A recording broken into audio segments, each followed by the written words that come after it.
Hello my dear students, welcome back to the meritorious YouTube channel. एक बार भी फिर से स्वागत है आप लोगों का मेरे इस चैनल द मेरिटोरियस में। और इस वीडियो में मैं आप लोगों के लिए फ़िज़िक्स के इम्पॉर्टेंट क्वेश्चंस की लिस्ट लेकर आ चुका हूँ। लगभग 100 इम्पॉर्टेंट क्वेश्चंस मैंने आप लोगों के लिए निकाले हैं। ऑब्जेक्टिव्स नहीं हैं, सिर्फ इसमें सब्जेक्टिव क्वेश्चंस हैं। और मैंने ऐसे इंपॉर्टेंट क्वेश्चंस आप लोगों के लिए निकाले हैं कि लगभग इसमें से सारे ही आने की पूरी के पूरी संभावना है, पूरी के पूरी प्रोबेबिलिटी है। अगर ये क्वेश्चंस आप करके चले जाते हैं तो जितने भी मार्क्स के सब्जेक्टिव क्वेश्चंस आपको देखने के लिए मिलेंगे 30, 35 या 40 मार्क्स के। अभी क्योंकि पूरा जो ब्लू प्रिंट है उसमें ऑब्जेक्टिव ज़्यादा करने की बात हो रही थी, तो एमपी बोर्ड ने अभी उसका जो है ब्लू प्रिंट अपनी वेबसाइट पर जारी नहीं किया है। अगर अपन पिछले ब्लू प्रिंट के हिसाब से बात करें तो 32 ऑब्जेक्टिव्स आप लोगों के आ रहे हैं, बाकी के जो है सब्जेक्टिव क्वेश्चंस आ रहे हैं। ओके, और फिज़िक्स की बात करें तो फिज़िक्स में 28 ऑब्जेक्टिव्स आ रहे हैं और लगभग यानी कि समझ लीजिए 42 मार्क्स के जो है क्वेश्चंस आ रहे हैं। तो जितने भी मार्क्स के क्वेश्चंस आए, अगर आप इन क्वेश्चंस को करके चले जाते हैं तो ये समझ लीजिए इसमें से आपको सारे ही क्वेश्चंस देखने के लिए मिलेंगे। जी हाँ, और इसके बाहर पेपर में से क्वेश्चंस बनने की संभावना बिल्कुल ना के बराबर है। ठीक है, उसके अलावा अगर मैं बात करूं, कोई अगर इस वीडियो को लास्ट में देख रहा है, जैसे एग्ज़ाम के 1-2 दिन पहले, या फिर कुछ समझ नहीं आ रहा है क्या करें, तो इसमें मोस्ट इंपॉर्टेंट क्वेश्चंस भी मैंने आप लोगों को दिए हैं। उन मोस्ट इंपॉर्टेंट क्वेश्चंस को पहले कर लेना। अगर आप जो है सारे क्वेश्चंस नहीं कर पा रहे हैं तो लगभग मोस्ट इंपॉर्टेंट क्वेश्चंस 20 से 25 के आसपास होंगे, उनको पहले कर लेना। तो ये समझ लीजिए पास होने जितने जो क्वेश्चंस हैं वो तो मोस्ट इंपॉर्टेंट में से आप लोगों को मिल ही जाएंगे।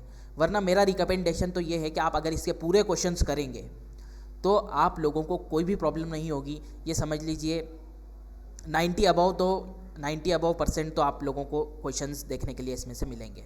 तो बिना किसी देरी के स्टार्ट करते हैं। उससे पहले मैं आप लोगों को बता देता हूँ कि पहली बार नहीं है हम हमारे चैनल पर इम्पोर्टेंट क्वेश्चन दे रहे हैं, बल्कि लगभग ये चौथा साल है हमारा। 3 साल से इम्पोर्टेंट क्वेश्चंस दे रहे हैं। 2018 में 19 में दिए थे हमने, 20 में 21 में, अब 22 के इंपॉर्टेंट क्वेश्चंस आप लोगों के सामने हैं। और अगर आपको ट्रैक रिकॉर्ड उठाकर देखना है कि कितने % इंपॉर्टेंट क्वेश्चंस आते हैं तो पुरानी वीडियोस आप देख सकते हैं इंपॉर्टेंट क्वेश्चंस की इस चैनल की। तो चलिए बिना किसी देरी के स्टार्ट करते हैं। यूनिट वाइज मैंने आप लोगों के लिए निकाले हैं। तो सबसे पहले हम शुरू करते हैं यहाँ पर इलेक्ट्रोस्टैटिक्स से। इलेक्ट्रोस्टैटिक्स में आपके 2 चैप्टर आते हैं शुरू के। आपके जो है इलेक्ट्रोस्टैटिक क्या बोलते हैं, चार्जेस एंड फील्ड, और उसके बाद में कैपेसिटेंस और पोटेंशियल वाला जो चैप्टर आता है ना, कंबाइन है। तो इसमें से आप लोगों के जो है, हाँ ये भी मैं आप लोगों को बता देता हूँ कि अकॉर्डिंग टू डिलीटेड सिलेबस, तो जो सिलेबस डिलीटेड है वो वाले क्वेश्चन बिल्कुल भी नहीं डाले हैं मैंने आप लोगों के लिए। आपको प्रॉब्लम नहीं आएगी, यानी जो ये क्वेश्चंस हैं इन्हें ही आप करना है, इसमें से छांटने की कोई भी ज़रूरत नहीं है। तो चलिए हम स्टार्ट करते हैं। देखिए, what do you mean by dielectric, capacitance वाला क्वेश्चन। उसके अलावा जो है कैपेसिटेंस को जब हम कंबाइन करते हैं पैरेलल और सीरीज़ में, ये क्वेश्चन बहुत ज़्यादा इंपॉर्टेंट है, इसे आप अच्छे से कर लेना। उसके अलावा गॉस थ्योरम, और गॉस थ्योरम के ज़रिए से हम कूलम्स लॉ को प्रूफ करते हैं, वो मोस्ट इंपॉर्टेंट है, ये अच्छे से कर लेना। इलेक्ट्रिक डायपोल भी इंपॉर्टेंट है, और इलेक्ट्रिक डायपोल के थ्रू जो है इलेक्ट्रिक फील्ड निकालना एट एक्सियल पॉइंट और इक्वेटोरियल पॉइंट, ये मोस्ट इंपॉर्टेंट है, इन्हें अच्छे से कर लेना, डेरिवेशन है ये। ठीक है, उसके अलावा जो है आपका पैरेलल प्लेट कैपेसिटर क्या होता है, ये भी मोस्ट इंपॉर्टेंट है। मतलब 2-3 साल छोड़कर आ ही जाता है। तो 2021 के पेपर में शायद नहीं आया था, 20 के पेपर में आया था, इस बार आने की बहुत ज़्यादा संभावना है। Okay, capacity of spherical capacitor, और उसके अलावा जो है electric potential due to a point charge. ये 9 क्वेश्चंस आपके जो है पहली यूनिट में से हैं। उसके बाद हम दूसरी यूनिट की बात कर लेते हैं। तो दूसरी यूनिट में से आप लोगों को करंट इलेक्ट्रिसिटी में से कुछ डेफिनेशन देख लो, छोटी छोटी डेफिनेशन है, इन्हें याद कर लेना। जैसे इलेक्ट्रिक करंट की और उसकी यूनिट क्या होती है, ओम्स लॉ, और उसके अलावा जो है इलेक्ट्रिक सेल क्या होता है, ईएमएफ, रेजिस्टिविटी, मोबिलिटी, ये डेफिनेशंस आप लोगों को आ सकती है 2-2 मार्क्स के अंदर। उसके अलावा अगर हम बात करें पोटेंशियोमीटर, इसके बारे में आप पढ़ लेना, प्रिंसिपल क्या होता है पोटेंशियोमीटर का, और ये वोल्ट मीटर से सुपेरियर क्यों होता है, इसका रीज़न भी आप पढ़कर जाना। उसके अलावा ड्रिफ्ट वेलोसिटी और करंट या करंट डेंसिटी में जो है रिलेशन, सिर्फ करंट में भी आ सकता है और करंट डेंसिटी में भी आ सकता है, relation between drift velocity and current density. ठीक है, ये इंपॉर्टेंट है। किरचॉफ्स के दोनों नियम जो है आपको करके जाना है, मोस्ट इंपॉर्टेंट है आप लोगों के लिए। और difference between EMF and potential difference, ये भी है। और रजिस्टर्स को जब हम सीरीज़ में और पैरेलल में कंबाइन करते हैं तो इक्विवेलेंट रेजिस्टेंस कितना आता है वो भी आप लोगों के लिए इंपॉर्टेंट है। उसके अलावा ये मोस्ट इंपॉर्टेंट है कि वायर की लेंथ को डबल कर दिया जाए तो उसके रेजिस्टेंस पर कितना फ़र्क पड़ेगा। उसके अलावा जो है सीरीज़ पैरेलल कॉम्बिनेशन ऑफ क्या है ये सेल, हाँ सेल के कॉम्बिनेशन, ये भी आप पढ़कर जाना। उसके अलावा व्हीटस्टोन ब्रिज इस साल के लिए मोस्ट इंपॉर्टेंट है। ओके, 1-2 साल छोड़कर आ ही जाता है ये। उसके अलावा ईएमएफ, टर्मिनल वोल्टेज और इंटरनल रेजिस्टेंस ऑफ सेल में रिलेशन, ये एक डेरिवेशन है, इंपॉर्टेंट है, इसे भी करके जाना है आपको। ठीक है, ये क्वेश्चंस आप देख लीजिए। उसके अलावा एक मोस्ट इंपॉर्टेंट क्वेश्चन आपका मीटर ब्रिज वाला आ रहा है, इसको कर लेना। उसके अलावा compare the EMF of two cell या फिर to find the internal resistance of cell using potentiometer, ये बहुत इंपॉर्टेंट डेरिवेशन है, 1-2 साल छोड़कर ये भी आ जाता है, तो इसे भी अच्छे से करके जाना, मोस्ट इंपॉर्टेंट है। उसके अलावा न्यूमेरिकल आप जब ही करना, न्यूमेरिकल्स मैंने आप लोगों को इसमें दिए हैं, 7-8 न्यूमेरिकल है इस चैप्टर में से, क्योंकि ज़्यादा आते हैं इस वजह से मैंने दिए हैं। जब ही करके जाना जब आप लोगों के बेसिक क्लियर और न्यूमेरिकल में कोई प्रॉब्लम नहीं आती है आप लोगों को, क्योंकि रटने की ज़रूरत नहीं है। न्यूमेरिकल्स मैंने इसीलिए दिए हैं कि इन न्यूमेरिकल के बेसिस पर आप लोगों को दूसरे न्यूमेरिकल आ सकते हैं, डिजिट चेंज करके, डिजिट्स वगैरह चेंज करके दिए जा सकते हैं। तो न्यूमेरिकल की प्रैक्टिस करके जाना, रट के जाने की ज़रूरत नहीं है। और अगर आप लोगों के बहुत अच्छे से कंसेप्ट क्लियर नहीं है और न्यूमेरिकल अच्छे से समझ नहीं आते हैं तो आप छोड़ ही देना न्यूमेरिकल, क्योंकि इसमें ज़्यादा टाइम जो है खपाने से अपने को मतलब नहीं है।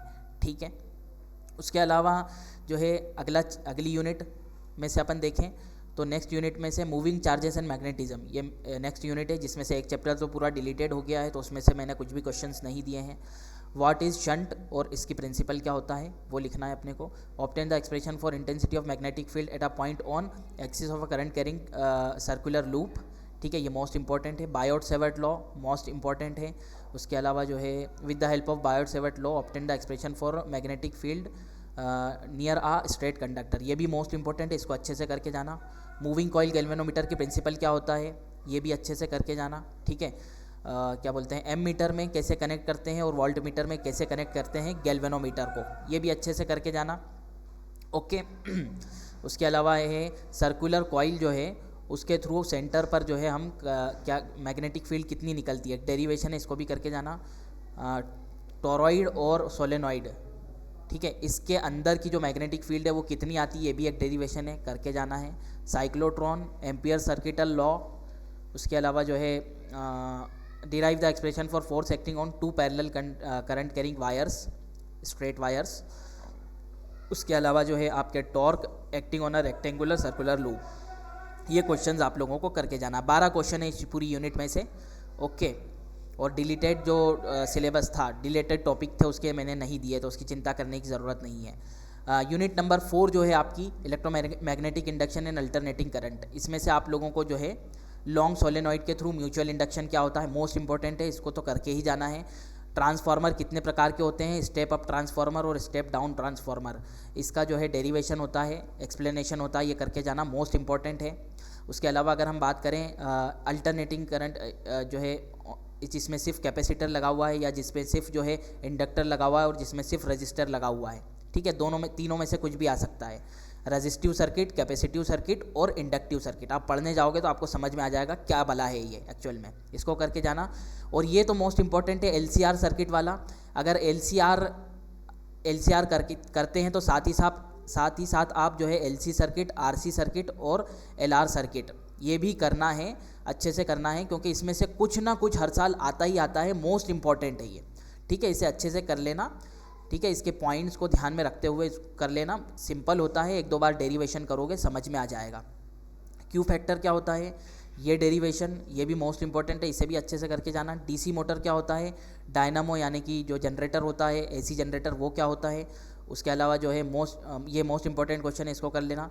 लेंजेस लॉ, ठीक है, उसके अलावा self induction of a solenoid, ये भी करके जाना है, मोस्ट इंपॉर्टेंट है ये। चॉक कॉइल क्या होता है, इसको करके जाना है।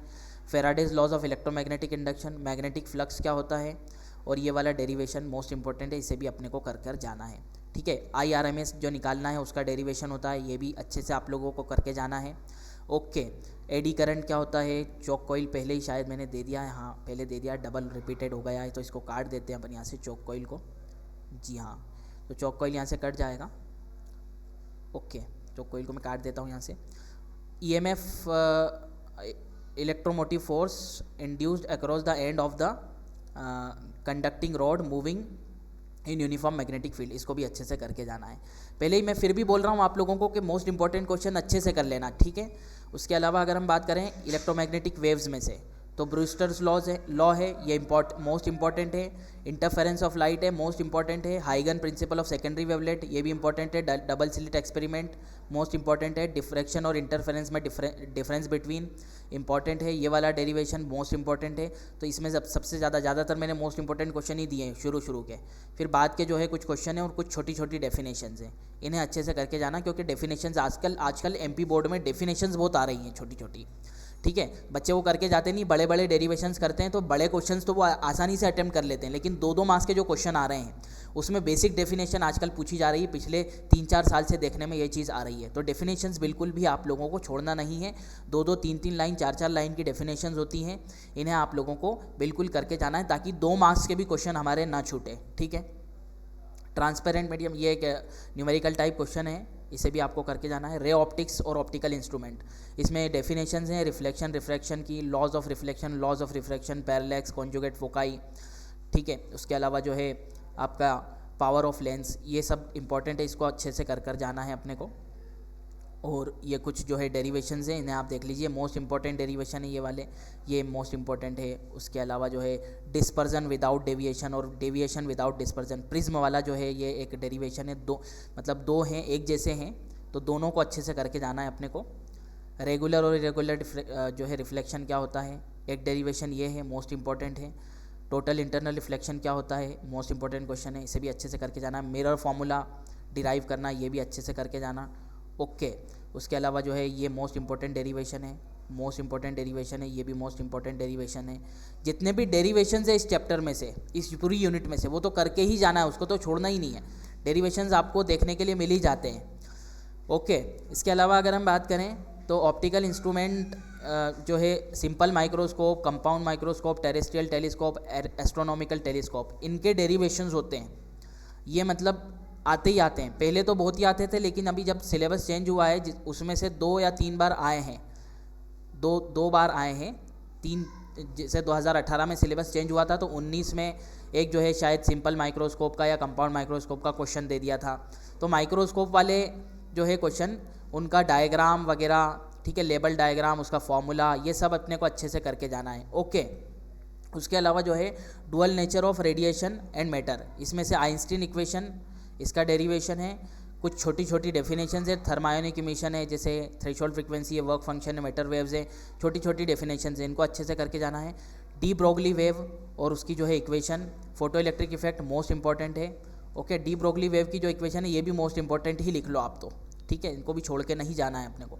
एक्स रेज क्या होती हैं, और ये कुछ छोटी छोटी डेफिनेशन है, फोटो इलेक्ट्रिक सेल वगैरह। एटॉम एंड न्यूक्लियाई जो चैप्टर है 8 यूनिट, वो जो है डिलीट हो गई अपने एमपी बोर्ड के 2021 या 22 के सिलेबस से, तो उसमें से कुछ भी नहीं करना है अपने को। खुशखबरी वाली बात हो गई ये तो आपके लिए। 9th जो यूनिट है आपकी इलेक्ट्रॉनिक डिवाइसेस, इसमें से जो है ये पहला वाला question full wave rectifier, half wave rectifier, और ये दूसरे वाला लॉजिक गेट्स वाला, इसको बहुत अच्छे से करके जाना। ये 2 अगर आप करके जाओगे तो ये समझ लीजिए इन दोनों में से ही क्वेश्चन आपको देखने के लिए मिल जाएंगे।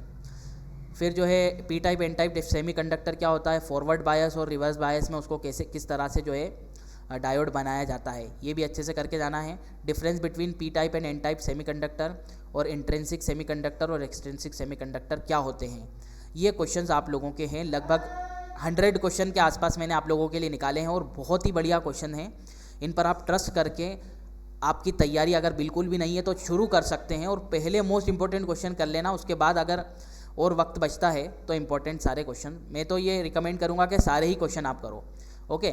10th यूनिट पूरी एनसीईआरटी जो अपनी नई वाली एनसीईआरटी उसमें से डिलीट हो चुकी है, इसमें से बिल्कुल भी नहीं आएगा, ओके, क्योंकि मैंने 2021 का भी पेपर देखा है, उसमें से 10th यूनिट में से क्वेश्चन नहीं, और इस बार भी नहीं आएगा, है ना।